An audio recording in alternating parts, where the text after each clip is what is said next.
अभी हम लोग चुनाव लड़ेंगे नीतीश कुमार के चेहरा पर, और चुनाव के बाद हम समझते हैं कि नीतीश कुमार को ही हम लोग मुख्यमंत्री के रूप में प्रोजेक्ट करेंगे। जीतन मांझी बिहार का मुख्यमंत्री था, उसको हटाने के लिए लालू प्रसाद जी राष्ट्रपति के यहाँ गए थे और राज्यपाल के यहाँ गए थे।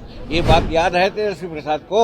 तो फिर किस दलित की बात करते हैं? तो उनको मनाने का कोई अधिकार नहीं है।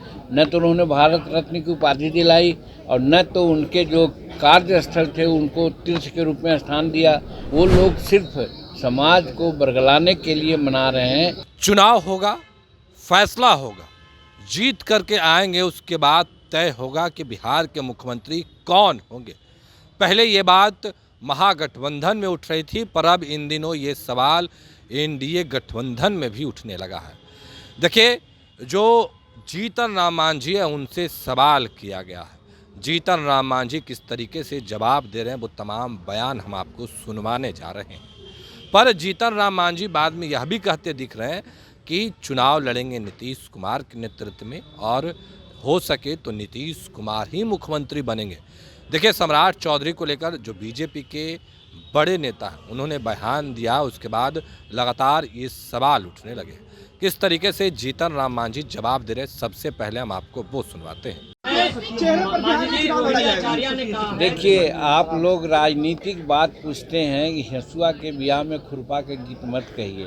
हम कहना चाहते हैं कौन मुख्यमंत्री होगा, कौन न होगा, जमहूरियत है। बाबा साहब ने हमको चुनाव प्रक्रिया के लिए अधिकार दिया, बेशक मताधिकार की बात की है।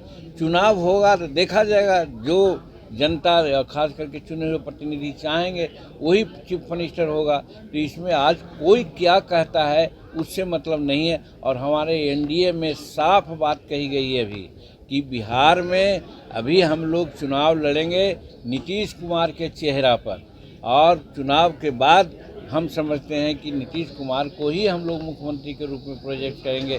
किसी दूसरे की बात ही नहीं आती है। तो ये प्रश्न आपको नहीं करना चाहिए। आज हम सोशल सेक्टर की बात करते हैं, संविधान की बात करना चाहते हैं। तो इसलिए आपने कहा, ये बात हमने कह दी, लेकिन वो बात आज के संबंध में अप्रासंगिक है। तेजस्वी यादव कह रहे हैं कि अभी वर्तमान में किसकी सरकार चल रही है, एनडीए की सरकार चल रही है, केंद्र में भी, राज्य में भी। तो बीते हुए कल की बात क्यों करते हैं, प्रेजेंट की बात क्यों नहीं आप लोग? आज प्रेजेंट में क्या हो रहा है वो बतावेंगे? प्रेजेंट में क्या हो रहा है वो बतावें कि कौन गलत काम हो रहा है। आज बिहार में सड़कों का जाल बिछ गया है, हर गांव में पक्की सड़क हो गई है। एक कोना से दूसरा कोना में बिहार 5 घंटा में आ जाता है नीतीश कुमार का देन है। हम 1980 से विधायक हैं, भगजोगनी ऐसा बिजली आती थी, आज 24 घंटा और 22 घंटा बिजली मिल जाती है। ये किसका देन है? तेजस्वी प्रसाद का कि लालू प्रसाद जी का? तो वो झूठ कर रहे हैं, वो खतरे में है, संविधान खतरा में नहीं है। इसलिए कि संविधान में उनको कहने का कोई हक है। मैं खुल करके कहना चाहता हूँ, जीतन मांझी बिहार का मुख्यमंत्री था, उसको हटाने के लिए लालू प्रसाद जी राष्ट्रपति के यहाँ गए थे और राज्यपाल के यहाँ गए थे। ये बात याद है तेजस्वी प्रसाद को? तो फिर किस दलित की बात करते हैं? और दलित का उत्थान भी हमारे अंबेडकर साहब चाहते थे कि दलित वर्ग के लोग ही सत्ता में आवे। तो उस सत्ता का विरोधी तो वो लोग हैं, तो वो लोग क्या कहेंगे? उनको कहने का कोई अधिकार नहीं। मांझी जी, शराबबंदी पर सवाल उठ गए। उपेंद्र कुशवाहा भी तेजस्वी यादव को समर्थन दे दिया और कह रहे कि बिहार में शराबबंदी फेल है। शराबबंदी फेल है कि नहीं है ये नहीं कहा जा सकता है, वो जांच का विषय है। लेकिन शराबबंदी कानून बहुत अच्छा कानून है, उससे गरीबों को फायदा होगा। लेकिन शराबबंदी कानून का जो प्रक्रिया है, जो अनुपालन है, उसमें कहीं कहीं गड़बड़ी हो रही है, जिसके बारे में हम लोग कई एक बार नीतीश कुमार जी का ध्यान आकर्षित किया। और धन्यवाद देना चाहते हैं नीतीश कुमार को कि हमारे कहने पर उन्होंने तीसरा बार भी समीक्षा किया, जिसमें हुआ कि कोई साधारण आदमी शराब पीने के लिए ले जा रहा हो या पी रहा हो तो उसको नहीं पकड़ा जाए। लेकिन यहाँ के जो कमज़ोर घटिया किस्म के जो पदाधिकारी हैं वो पकड़ रहे हैं, जेलों में भेज रहे हैं। इसलिए शराब नीति बदनामी हो रही है। नहीं तो शराबबंदी का कानून अच्छा कानून है और उसका इम्प्लीमेंटेशन में गड़बड़ी है, उसको नीतीश कुमार और सुधारेंगे। क्योंकि बिहार में खास करके चुनाव है, चुनाव में दलितों का मसीहा कौन है कौन बाबा अंबेडकर को समझते हैं उनके हैं, ये दिखलाने की बात चल रही है। तो मैं पूछना चाहता हूँ कांग्रेस वालों को भी पूछना चाहता हूँ, और जो हमारे एनडीए गठबंधन के अतिरिक्त जो आदमी लोग हैं उनको, कि उनकी भी सरकार यहाँ पर थी, तो बाबा साहब ने जो हमको सीख दी थी, जिसकी चर्चा अभी हमारे दर्जनों कार्यकर्ताओं ने किया कि शिक्षित बनो। बाबा अंबेडकर साहब का कहना था कि शिक्षित बनो, और वो कहाँ से प्रेरणा लिए थे? भगवान बुद्ध से, बुद्धम शरणम गच्छामि, उससे लिया था उन्होंने। लेकिन उस समय के सरकार में रहने वाले लोग शिक्षा के लिए क्या किए? अंबेडकर साहब ने कहा था कि कॉमन स्कूलिंग सिस्टम होनी चाहिए। अंबेडकर साहब ने अपने अनुयायियों से कहवाया था कि राष्ट्रपति का बेटा हो या भंगी का संतान, सबको शिक्षा एक समान। क्या आज 78 वर्ष की आज़ादी हुई, तो 78 वर्ष में 60-65 वर्ष के लोग वही लोग हैं जो आज मनाने जा रहे हैं, मना रहे हैं और कह रहे हैं कि हम भगवान अंबेडकर साहब के अनुयायी हैं। कहाँ सोए हुए थे?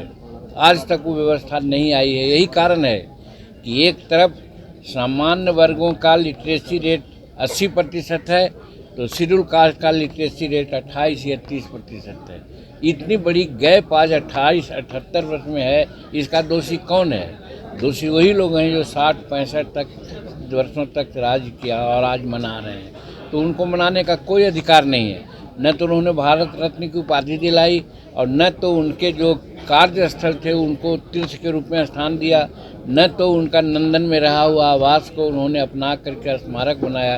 तो वो लोग सिर्फ समाज को बरगलाने के लिए मना रहे हैं, जबकि हम एनडीए के लोग जो अंबेडकर साहब के चरण चिन्हों पर चल रहे हैं, उनके संविधान के अनुसार महिलाओं को अधिकार दिया, हम लोग 370 कानून को ख़त्म किया, इत्यादि इत्यादि कार्य करके जो बाबा साहब का कहना था, उसके आलोक में हम लोग आज काम कर रहे हैं, संविधान के अनुरूप काम कर रहे हैं। तो उनकी जयंती मनाने का हमें अधिकार है और हम मना रहे हैं। और तो अभी आप जीतन राम मांझी को सुन रहे थे। तमाम मुद्दे को लेकर क्या कुछ कहा उन्होंने, आपने सुना है। उतना ही नहीं, बिहार में शराबबंदी है और इस शराबबंदी पर लगातार सवाल भी उठते हैं।